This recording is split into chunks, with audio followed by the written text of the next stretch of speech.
నేనుపై ధ్యాస రమణతత్వ సాధన. ప్రాణానికి మనసుకు లంకె ఉన్నదని, ప్రాణాన్ని నిరోధిస్తే మనసు కూడా నిరోధింపబడుతుందని, మనోనిగ్రహమే మనోనియంత్రణకు యోగమని చెబుతారు. యోగః చిత్తవృత్తి నిరోధః అని పతంజలి యోగ సూత్రం. ప్రాణాయామంలోనే ఒక పద్ధతి అయిన శ్వాసపై ధ్యాసను గురించి ఇప్పుడు ప్రచారం చేయబడుతోంది. మరికొంతమంది గురువులు మనసును నియంత్రించేందుకు మంత్రజపం, మూర్తి ధ్యానం లేదా ధ్యాన విధానములు నేర్పుతూ సూటిగా మనసును నిరోధిస్తే సమస్తము లభ్యమవుతుందని, సమాధి స్థితి సిద్ధిస్తుందని చెబుతారు. మనోజయమే సమస్త ఆధ్యాత్మిక సాధనల యొక్క సారాంశం. ఇది కూడా బంధమోక్షములకు కారణం మనస్సే అని, మనసును నిగ్రహించినప్పుడే మోక్షం సిద్ధిస్తుందని చెబుతారు.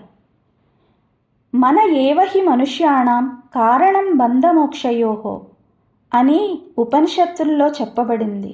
మనోనిగ్రహం కోసం, తద్వారా మనోనాశనం కోసం మనోవ్యాపారములను క్షణక్షణము పరిశీలిస్తూ ఉండాలని, ఆ పరిశీలన చేసే సమయంలో మనసులో మెదిలే తలపుల ఎడల మనం తటస్థంగా ఉండాలని, ఆ తలపులను ఆమోదించకుండా, వ్యతిరేకించకుండా, వానితో తాదాత్మ్యం చెందకుండా, స్వీకరించకుండా, పరిత్యజించకుండా ఊరక గమనిస్తూ, ఆ తలపుల వెనుక ఉన్న ప్రేరక శక్తి ఏమిటో పరిశీలిస్తూ, ఉదాసీన వైఖరితో, సాక్షిభావనతో అవగాహన చేసుకోవాలని చెబుతారు.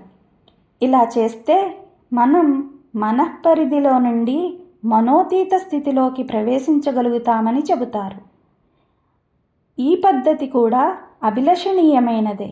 తలపుల విషయంలో నుండి బయటపడి, తలపులను దాటి నిశ్చల స్థితికి చేరుకునేందుకు అవలంబించే ఈ పద్ధతి అద్వైత సాధనలోని సాక్షిభావనకు అత్యంత సమీపవర్తి అయిన పద్ధతి. ఇది జ్ఞాన సాధనలో ముందుకేగే సాధకులకు ఎంతో ఉపకరించే పద్ధతి.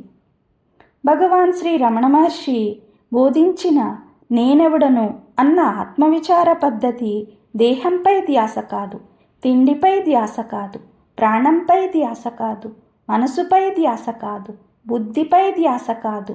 ఇది అన్నిటికంటే సూటి అయిన, సులభమైన, సరళమైన పద్ధతి.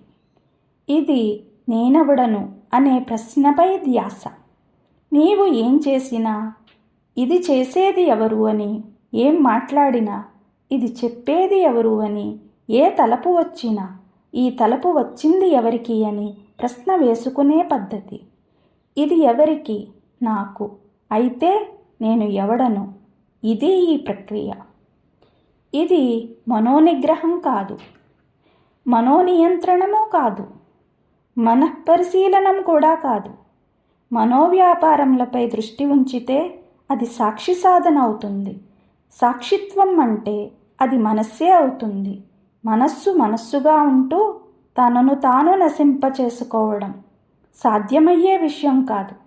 నేను అనే తత్వం మనసుగా వ్యవహరించినంతసేపు, అనగా నేను మనోవ్యాపారాత్మకంగా లేక మనోవ్యాపారాలకు సాక్షినై మనసుగానే నిలిచి ఉన్నంతసేపు మనోనాశనం ఎక్కడా?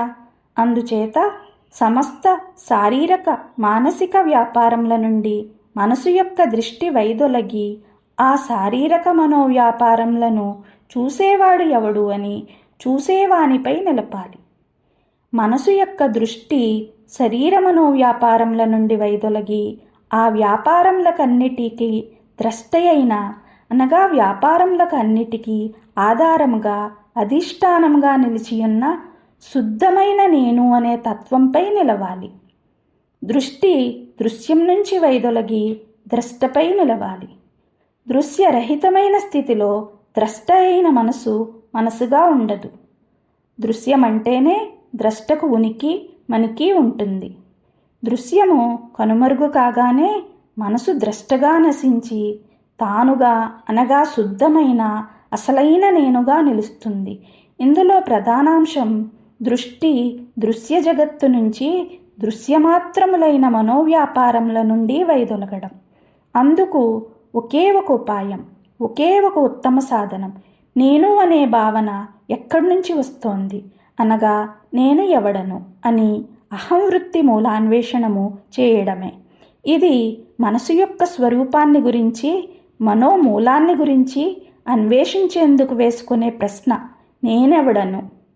ఇలా చేయడం వల్ల దృశ్య జగత్తుకు, తలపులకు ద్రష్టగా ఉన్న మనసు తన ద్రష్టత్వాన్ని కోల్పోయి తనకు తానే ద్రష్టగా, తనకు తానే దృశ్యంగా ఉంటుంది. తానే ద్రష్ట, తానే దృశ్యంగా ఉండడం అసంభవం కనుక ద్రష్ట దృశ్యరహితంగా అంటే దృష్టి మాత్రంగా నిలిచి ఉంటుంది. ఈ దృగ్మాత్ర స్థితియే ఆత్మస్థితి, ముక్తస్థితి. భగవాన్ శ్రీ రమణ మహర్షి చేసిన ఈ బోధలో ఆత్మాన్వేషణం ప్రక్రియ ప్రశ్నరూపంగా ఉంటుంది. నేనెవడను అనే ఈ ప్రశ్నకు సమాధానం కొరకు ఎదురు చూడకుండా, సమాధానం చెప్పేందుకు ప్రయత్నించకుండా మనసును ప్రశ్నార్థకంగా నిలిపి ఉంచే ఈ ప్రక్రియే నేనుపై ధ్యాస.